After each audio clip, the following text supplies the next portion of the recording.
ассалому алайкум бинандаҳои азиз, барномаи иттилоотии вақтро бо муҳимтарин хабаргузоришҳо аз телевизиони Душанбе манзури шумо мегардонем. чунин аз хабарҳое ки мо ин соат пайгирӣ мекунем. ҳизби халқии демократии тоҷикистон ва марҳилаҳои рушди тоҷикистони соҳиби истиқлол.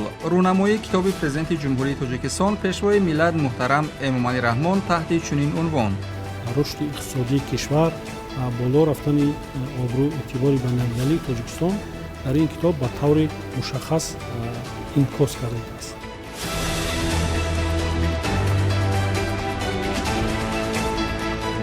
ташкили ярмарка барои дастрасӣ ба либоси мактабӣ ва ашёи хониш. фаъолияти ситоди шаҳрӣ дар робита ба ин масъала. тадбир то оғози соли нави таҳсил идома ёбад.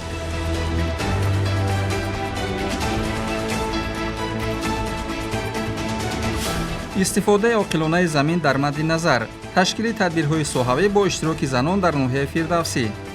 аз инҷа ҳосили хуб ба даст меоранд, сатҳи зиндагӣ беҳтар мешавад, ба маоши хуб таъминанд. шарҳи ин ва дигар хабарҳо дар нашри муфассали барномаи иттилоотии вақт соати 21 аз телевизиони Душанбе.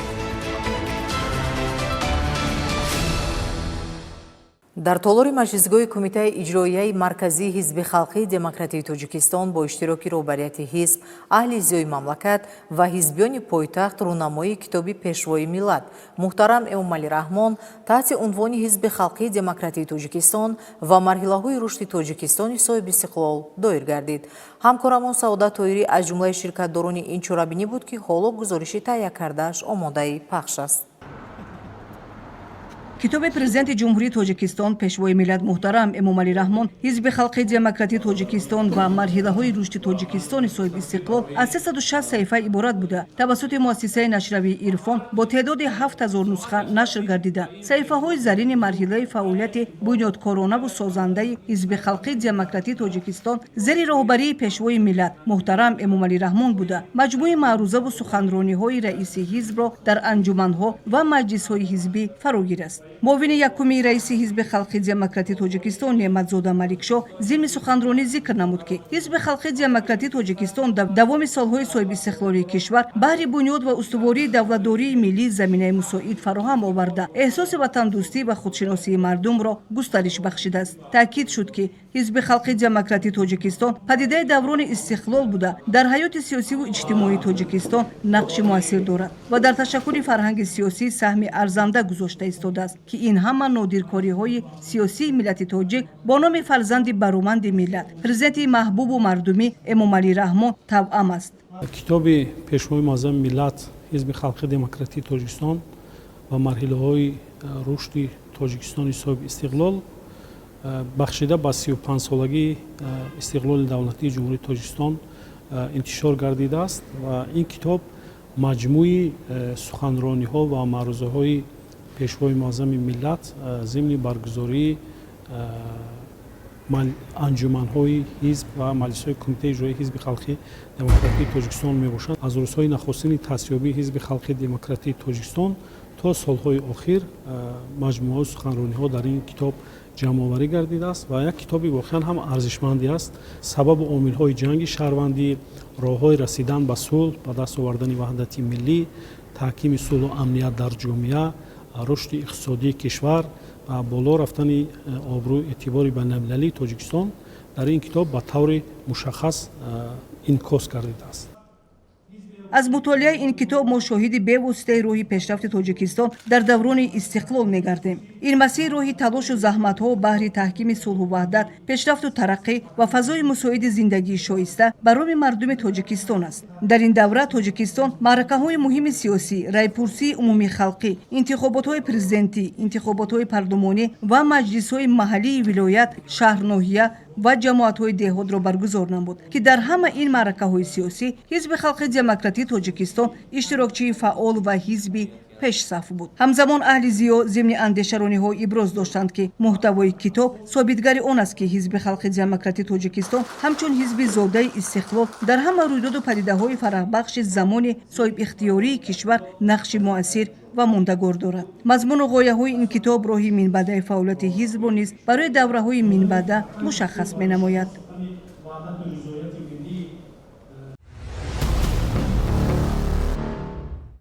бо наздик шудани оғози соли нави таҳсил масъалаи таъмини хонандагон бо либосҳои босифат дар меҳвари таваҷҷӯҳи мақомоти иҷроияи ҳокимияти давлатии шаҳри Душанбе қарор дорад. бо ҳамин мақсад фаъолияти ситод оид ба назорати истеҳсол ва харидории либосҳои мактабӣ барои соли 2026 тақвият ёфта, масъулини он як қатор марказҳои савдо ва бозорҳои пойтахт боздид намуда, ҷараёни омодагӣ ва сатҳи хизматрасонӣ ба харидоронро мавриди санҷиш қарор доданд. бо фаро расидани мавсими омодагӣ ба соли нави таҳсил дар нуқтаҳои гуногуни фурӯш ярмаркаҳои либоси мактабӣ ташкил гардиданд. тавре мушоҳида мешавад талабгорон зиёданд ва волидон барои омода намудани фарзандони худ аз ин имкониятҳо истифода мебаранд. ба гуфтаи масъулон дар ярмаркаҳо либосҳои бо сифати истеҳсоли ватанӣ бо нархҳои дастрас пешкаши харидорон гардида, тадбир то оғози соли нави таҳсил идома ёбад.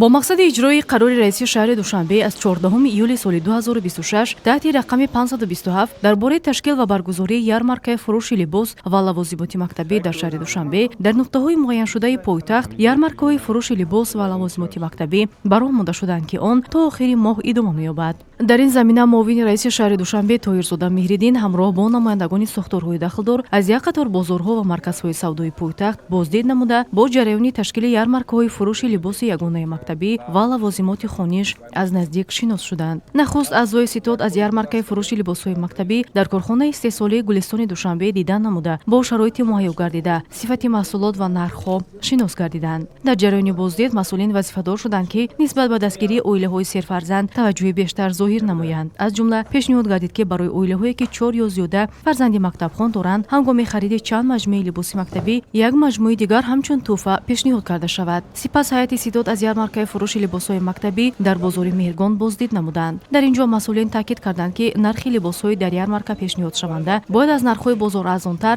ва барои қишрҳои ҷомеа дастрас бошад. ҳадаф аз роҳандозии чунин ярмаркаҳо пеш аз ҳама дастгирии аҳолӣ ва коҳиш додани хароҷоти омодагӣ ба соли нави таҳсил арзёбӣ гардид. зимини боздид ба масъулин нуқтаҳои савдо ҷиҳати таъмини сифати баланди маҳсулот, баландбардоштани сатҳи хизматрасонӣ, риояи талаботи санитарию беҳдоштӣ ва нигоҳ доштани нархҳои дастрасу моътадил дастуру супоришҳои мушаххас дода шуданд. ҳамчунин таъкид гардид, ки дар давраи баргузории ярмаркаҳо ҳуқуқу манфиатҳои харидорон ҳифз гардида, аҳолӣ бо либосу лавозимоти хушсифати мактабӣ ва нархҳои мувофиқ таъмин карда шавад. намояндагони мақомоти иҷроияи ҳокимияти давлатии шаҳри Душанбе ҳамчунин фаъолияти бозори Ховарон, ҷамъияти дорои масъулияташ маҳдуди Чеварони Лула, марказҳои савдои Садбар, Саудат, бозори Сафариён, бозори Ганҷина, бозори Корвон, ҷамъияти дорои масъулияташ маҳдуди Дунёи Нав ва иттиҳодияи истеҳсолии насоҷии тоҷикро аз назар гузаронида, ҷиҳати беҳтар ба роҳ мондани фаъолияти ярмаркаҳо пешниҳоду дастурҳои муфид ба миён гузоштанд. зимнан ба соҳибкорон тавсия дода шуд, ки барои хонандагони синфи якум ҳангоми хариди ҷузвдон тӯҳфаҳои рамзӣ аз қабили қалам, қаламтарош, қаламдон ва дигар лавозимоти хурди мактабиро илова намоянд. ин иқдом метавонад барои кӯдаконе, ки бори аввал ба остонаи мактаб қадам мегузоранд, рӯҳияи болида ва ҳавасмандӣ бештар бахшад. зимни санҷиш маълум гардид, ки дар баъзе аз марказҳои фурӯш ярмарка ҳанӯз пурра омода нест. вобаста ба ин муовин раиси шаҳри Душанбе ба масъулин дастур доданд, ки дар муддати кӯтоҳтарин ярмаркаро пурра омода намуда, аз натиҷаи корҳои анҷом дода ба мақомоти иҷроияи ҳокимияти давлатии шаҳри Душанбе ҳисобот пешниҳод намоянд. дар ҳамаи ин нуқтаҳо масъулин ба масъалаҳои риояи нархҳои дастрас, сифати либосҳои мактабӣ, ташкили дурусти ярмарка ва сатҳи хизматрасонӣ таваҷҷӯҳи махсус зоҳир намуданд. дар он марказҳое, ки омодагӣ ҳанӯз ба талабот ҷавобгӯ набуд, барои бартараф намудани камбутиҳои мавҷуда дастуру супоришҳои мушаххас дода шуд. таври масъулин иброз доштанд, баргузории чунин санҷишҳо то оғози соли нави таҳсил идома ёфта, ҳадафи асосии таъмини хонандагони пойтахт бо либосҳои босифат, нархҳои дастрас ва фароҳам овардани шароити мусоид барои ҳамаи сокинон, бахусус оилаҳои серфарзанд мебошад. таъкид гардид, ки рушди соҳаи истеҳсолот яке аз омилҳои муҳими пешрафти иқтисодии кишвар буда, барои афзоиши ҳаҷми истеҳсолот, баландбардоштани рақобатпазирии маҳсулоти ватанӣ ва беҳтар намудани сатҳи зиндагии аҳолӣ бояд аз тамоми имкониятҳои мавҷуда самаранок истифода бурда шавад. тавре зимни баргузории нишасти матбуотӣ маркази миллии тестӣ назди президенти ҷумҳурии Тоҷикистон иброз гардид, натиҷаҳои нимсолаи якуми соли 2026 нишон медиҳанд, ки марказ дар самти таъмини шаффофияти қабули донишҷӯён, бештар намудани дастрасӣ ба таҳсилоти миёнаи олию касбӣ, истифодаи технологияҳои муосир ва иштирок дар арзёбиҳои байналмилалии таҳсилот корҳои назаррасро анҷом додааст. идомаи мавзӯъ дар гузориши ҳамкорони мо. корҳои иттилоърасонӣ дар се сатҳ ҷумҳуриявӣ, шаҳрию ноҳиявӣ ва муассисавӣ роҳандозӣ гардиданд. Дар даври якуми курси шиносоӣ 141 нафар корманди муваққатӣ иштирок карда, 139 нафар баъд аз санҷиши тестӣ ҳамчун таблиғгари имтиҳонҳои марказонидаи дохилшавии 2026 ба кор ҷалб шуданд. Даври дуюми курси шиносоӣ дар 68 шаҳру ноҳияи ҷумҳурӣ бо иштироки 4249 нафар баргузор гардид. Ба ин шумора намояндагони мақомоти иҷроии маҳаллии ҳокимияти давлатӣ, кормандони мақомоти маориф, директорон, омӯзгорон ва дигар алоқамандон дохил мешаванд. шумораи иштирокдорон нисбат ба соли гузашта 298 нафар зиёд шуд. Барои мониторинг 26 корманди марказ ба 45 шаҳру ноҳия сафарбар шуданд. соли 2026 қабули донишҷӯён тавассути низоми имтиҳонҳои марказонидаи дохилшавӣ ба 130 муассиса, 42 муассисаи таҳсилоти олии касбӣ аз ҷумла 4 филиал ва 88 муассисаи таҳсилоти миёнаи касбӣ аз ҷумла 11 филиал ба роҳ монда шудааст. Дар заминаи синфи 11-ум 880 ихтисос пешниҳод шуд ки 165 тои он ба муассисаҳои таҳсилоти миёнаи касбӣ ва 715 то ба муассисаҳои таҳсилоти олии касбӣ рост меояд. Дар заминаи синфи 9-ум барои коллеҷҳо 148 ихтисос пешниҳод шуд. Бо дар назардошти муассиса, шакл ва намуди таҳсил, қабули донишҷӯён аз рӯи 6069 комбинатсияи ихтисос ба роҳ монда мешавад. барои давраи асосии ба қайдгирӣ дар 60 шаҳру ноҳияи ҷумҳурӣ 49 нуқтаи доимӣ ва дар 17 шаҳру ноҳияи дигар нуқтаҳои сайёр ташкил карда шуданд. Дар нуқтаҳо 198 истгоҳи корӣ истифода гардид ки нисбат ба соли 2025 40 истгоҳ зиёд аст. баъд аз омӯзиш ва арзёбӣ 291 нафар барои кори муваққатӣ дар нуқтаҳои ба қайдгирӣ интихоб шуданд.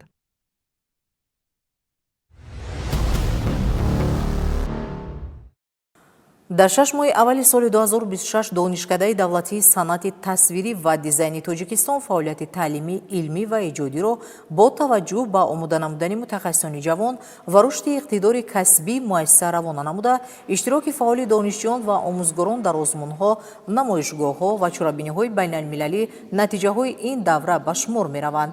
Ба иттилои роҳбарияти ин муассиса, айни замон дар донишкада 3 факултет ва 8 кафедра фаъолият дошта, 874 донишҷӯ, магистр ва докторанд ба таҳсил фаро гирифта шуданд. Дар ин давра 228 нафар донишкадаро хатм намудааст ки 14 хатмкунанда соҳиби дипломи аъло гардид. тавре гуфта шуд, дар самти дастовардҳои илмӣ низ натиҷаҳои назаррас буда 4 омӯзгор рисолаи номзадии худро ҳимоя намуданд. дар маҷмӯъ 91 мақолаи илмӣ ва 20 мақолаи оммавӣ ба нашр расониданд. дар баробари ин омӯзгорон 4 монография, 3 китоб ва 9 дастури методӣ таҳия ва нашр карданд. инчунин осори рассомону омӯзгорон дар намоишгоҳҳои фарҳангии Тоҷикистон дар Қатар, Узбекистон, Беларус, Қирғизистон, Британияи Кабир ва Ҷумҳурии Мардумии Чин ба тамошо гузошта шуданд. ба маълумоти масъулон дар самти ҳамкориҳои байналмилалӣ миёни донишкада ва муассисаҳои таҳсилоти олии хориҷӣ 29 созишномаи ҳамкорӣ амал намуда, дар ин замина табодули академӣ, иштирок дар барномаҳои байналмилалӣ ва таҳияи лоиҳаҳои муштарак идома дорад. ҳамзамон ба муносибати ҷашни бузурги миллӣ 35-солагии истиқлоли давлатӣ, навсозии муҳити таълимӣ ва инфрасохтори муассиса идома ёфта, синфхонаҳо, хобгоҳ ва таҷҳизоти таълимӣ такмил дода мешаванд. ин тадбирҳо барои баландбардоштани сифати таълим ва фароҳам овардани шароити муносиб барои рушди истеъдод ва маҳорати касбии ҷавонон равона шуданд. баланд бардоштани мақому манзалати занон, фароҳам овардани шароити мусоид барои рушди фаъолияти меҳнатию соҳибкорӣ ва ҷалби онҳо ба соҳаҳои истеҳсолӣ аз самтҳои муҳими сиёсати иҷтимоии давлат ба шумор меравад. дар ин замина бо ташаббуси бахши кор бо занон ва оилаи мақомоти иҷроияи ҳокимияти давлатии ноҳияи Фирдавсӣ ва дар доираи татбиқи стратегияи миллии фаъолгардонии нақши занон дар Ҷумҳурии Тоҷикистон дар гармхонаҳои ҳудуди маҳаллаҳои сарикиштӣ, чорабинии омӯзишию амалӣ бо иштироки занони маҳаллаҳои сарикиштӣ, Гулпарвар ва Қаҳрамон баргузор гардид.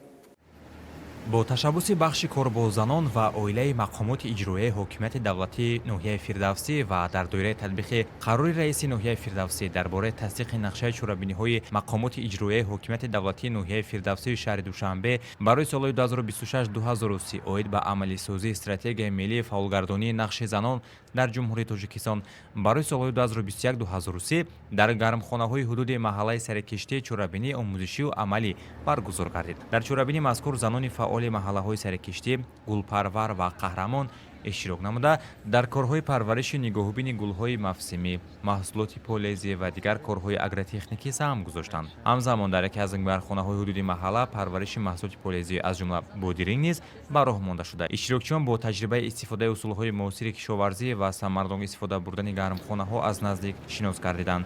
ضمن ملاقات مسئولین بخش کاربازانان و عائله ناحیه فردوسی با زنان صحبت آزاد و صمیمی انجام داده و وابسته به هدف‌های استراتژی ملی فعالگردانی نقش زنان، بلند برداشتن معرفت حقوقی، رشد صاحبکاری زنان، استفاده عاقلانه قطعه‌های زمین و فراهم آوردن جای‌های نویکاری اندیشه‌رانی نمودند. در اساس دستور سپارش‌های سرور دولت یک گروه زنان خانه‌نشین محله‌های گلپرور قهرمان و کار موسمی تامین گردیدند. در گرمخانه‌هایی که امروز در این حدود دیده محله فعالیت می‌کند با پرورش گل‌های موسمی سفربر کرده شدند. از اینجا حاصل خوب به دست می‌آورند، سطح زندگی بهتر می‌شود، با معاش خوب تامینند. همه روزه در همه فصل زنان همین محله‌های حدود محله گلپرور ناحیه فردوسی، محله قهرمان با کار دائمی تامینند. از حساب منبع روزگذرانی ها خوب و بهتر می‌گردد. امروز در پرتو سیاست خردمندانه پیشوای ملت پرزیدنت مملکت محترم امامعلی رحمان، دستگیری‌های پیوسته رئیس شهر دوشنبه محترم رستم امامعلی و توجه دائمی مقامات اجرایی حکومت دولتی ناحیه فردوسی برای بلند برداشتن مقام و منزلت زنان، رشد فعالیت صاحبکاری، کسب آموزی و جلب آنها به استحصالات تمام شرایط ضروری مهیا گردیده است. مسئولین تاکید نمودند که استفاده ثمرناک گرمخانه‌ها و جلب زنان به کارهای کشاورزی نه تنها به تامین امنیت روزخواری و فراوانی بازار استعمالی مساعدت می‌نماید، بلکه امکانات بهتر نمودن سطح زندگی عائله‌ها، تأسیس منبع درآمد الهی و بلند برداشتن فعالناکی اجتماعی و اقتصادی زنان را نیز فراهم می‌سازد. اشتراکچیان چورابینی برای دستگیری‌های همیشگی دولت حکومت و روبرت مقامات اجرایی حکومت دولتی ناحیه فردوسی اظهار سپاس نموده آمادگی خود را برای سهمگذاری در آبادانی، رشد استحصالات وطنی و تطبیق هدف‌های سازنده کشور بیان داشتند. چنین اقدام‌ها در دایره نقشه چورابینی‌های عملی سازی استراتژی ملی فعالگردانی نقش زنان من بعد نیز ادامه یافته به تحکیم موقع زنان در جامعه، بلند برداشتن ملکه کسبی، رشد فعالیت استحصالی و تقویت حس مسئولیت شناسی آنها در پیشرفت جامعه مساعدت خواهد کرد.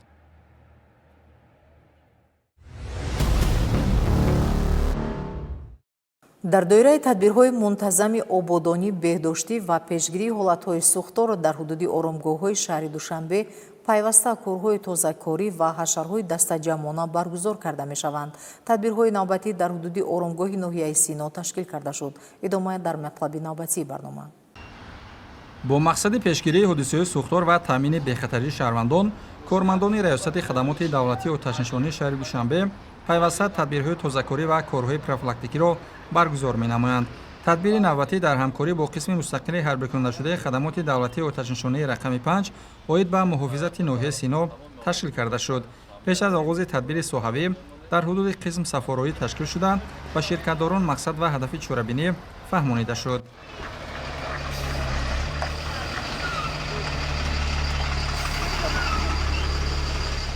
дар ҷараёни тадбирҳои соҳавӣ кормандони хадамоти давлатии оташнишонӣ алафҳои хушкшуда ва дигар партовҳои сохташавандаро ҷамъоварӣ ва аз ҳудуди оромгоҳҳо бароварда муҳити атрофро тоза намуданд. ба гуфтаи масъулин, дар фасли гармо ҷамъ шудани алафҳои хушк ва партовҳои зудсӯз метавонад сабаби сар задани сӯхтор гардад. аз ин рӯ тоза нигоҳ доштани чунин мавзеъҳо яке аз роҳҳои муҳими пешгирии ҳодисаҳои нохуш ба ҳисоб меравад. ҳамзамон кормандони хадамот ба шаҳрвандон тавсия доданд ки ҳангоми рафтан ба оромгоҳҳо ба талаботи бехатарӣ аз сӯхтор риоя kunанд. инчунин бо мақсади тозагӣ ва пешгирии ҳодисаҳои нохуши сӯхтор аз шаҳрвандон даъват карда шуд ки барои тозагии оромгоҳи гузаштагони худ саҳм гузоранд. раёсати хадамоти давлатии оташнишонии шаҳри душанбе чунин чорабиниҳои профилактикиро мунтазам идома дода онҳоро омили муҳими ҳифзи амнияти шаҳрвандон ва пешгирии сӯхторҳои эҳтимолӣ арзёбӣ менамояд.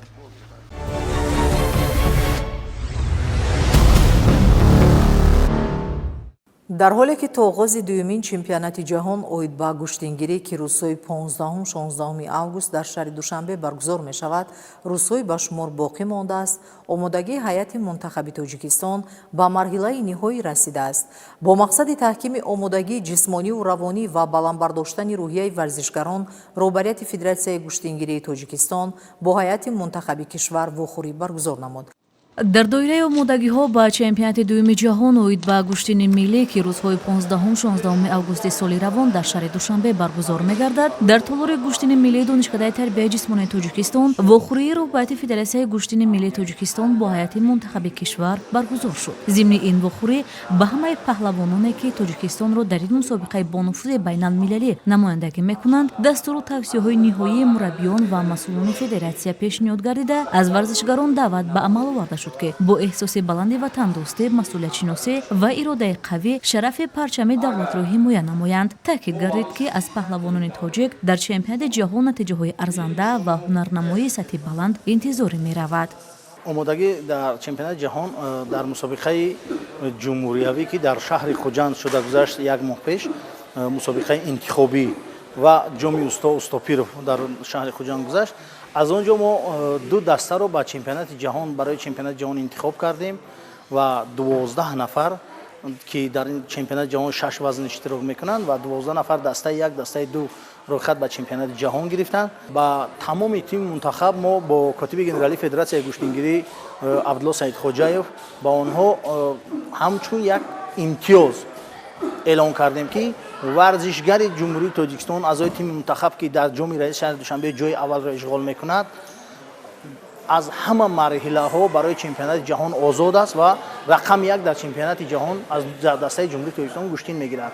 ва хушбахтона Ёсин Бобокалон дар вазни 65 кило ва Наҷмиддин Муҳаммадшариф дар вазни 78 кило ду нафар ино ба гирифтани ҷои аввал сазовор шуданд ва рӯйхат ба чемпионати ҷаҳонро гирифтанд. ҳамчунин дар ҷараёни ин ҳамоиш ба паҳлавонони мунтахаби кишвар ки Тоҷикистонро дар чемпионати ҷаҳон намояндагӣ мекунанд либосҳои нави расмии гӯштини миллӣ тақдим карда шуданд.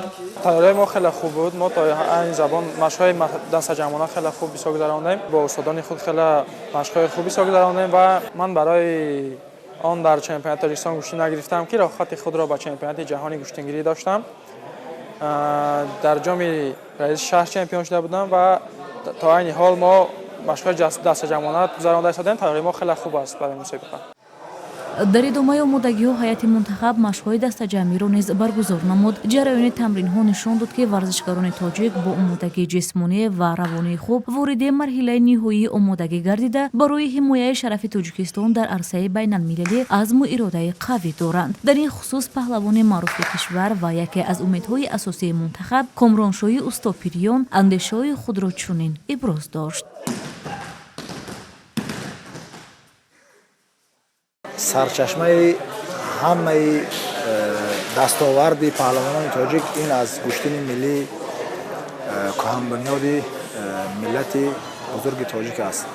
чунки тамоми паҳлавонон гирем аз ҷоизадорони бозии олимпӣ, ҷоизадорони чемпионати ҷаҳон, чемпионаҳои Осиё, бозиҳои Осиё, ҳамаш сарчашмааш сараввал аз гӯштини миллӣ шурӯъ карданд ва ман мусобиқаи интихобиро аввал шудам.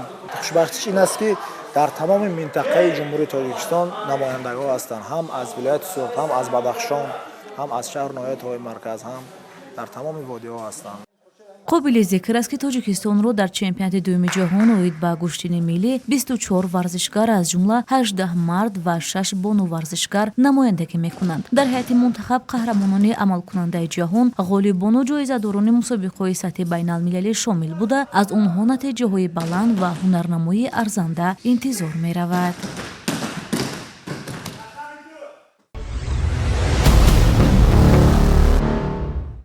бозиҳои даври дуюми чемпионати Тоҷикистон оид ба футбол миёни ҷавонони то 18 сола баргузор шуданд.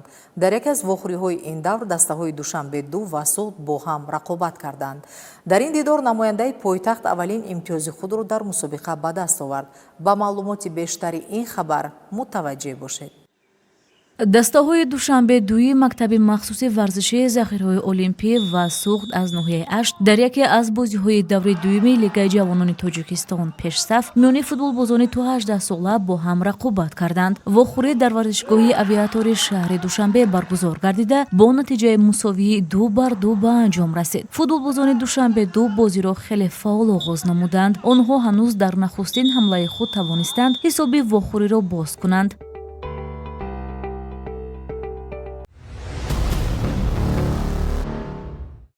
тамошобинони азиз, инҷо барномаи иттилооти вақт ба поён расид. барномаҳои дигари телевизиони душанбе идома дорад.